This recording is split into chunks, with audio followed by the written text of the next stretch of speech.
other time this season. This is a good spot to fish right here.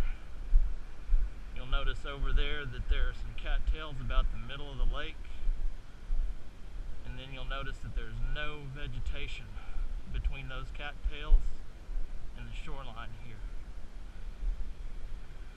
That would indicate that the water between the cattails and the tree is fairly deep, kind of a little channel effect. It's a good place to start. Oftentimes there are bass in those deeper channels or on the edges of them. We're just slow rolling. This time of year, that's all you want to do is just slow roll. Not worried about getting in a hurry, because the water, even though it's about 56 right now, the water is still very cold. And we're actually between cold fronts right now. So there's that too. Probably the biggest drawback, I would say, this time of year to slow rolling in a more shallow body of water like this, is that you're going to feel a lot of debris. And once in a while you're going to think maybe you've got a fish when you don't. But I will say this, it's better to err on the side of caution and set the hook on a weed or a rock.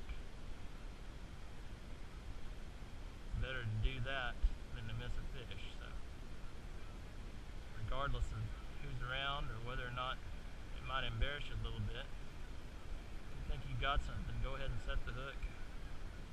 Because if you don't, I can guarantee you that'll be the one fish that got away that day.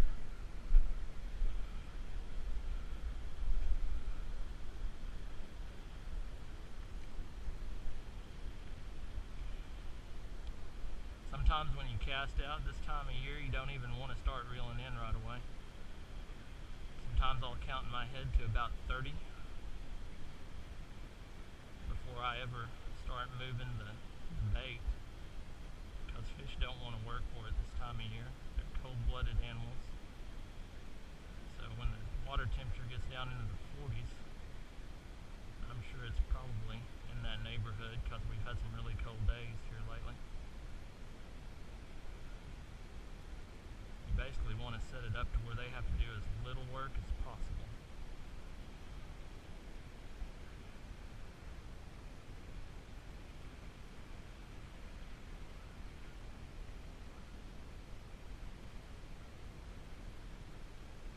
If you're feeling debris along the bottom,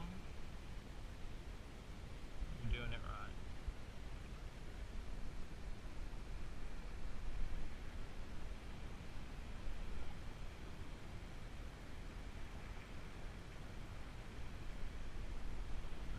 During the summer and you're feeling the bottom and you're not casting very fast, that's a different story. I would say that you need to speed up your retrieve, or I should say you're not reeling very fast. This time of year, it's low and slow. You want your lure to stay on the bottom as much as possible. That's what I say when I say low, that's what I mean. You also want it to be slow. Different people have different philosophies on this. Some people would rather this time of year throw a lure that resembles a minnow, and those are very effective. But a crayfish to a bass, crayfish is to a bass what a cheeseburger is to me. You put a cheeseburger in front of me, even though I might be in the mood for something else, I'm still going to eat it. You put a crayfish in front of a bass, they're still going to hit it. We're going to do about one or two more casts here, because the other thing you've got to keep in mind, if you're using a bait well liked. Another thing you got to keep in mind is that if you're not getting bites, either there's a bass here that's not feeding, or there aren't bass right here. So after you cast it several times, move on. Because during the winter time, bass will take up much less room in the pond. They tend to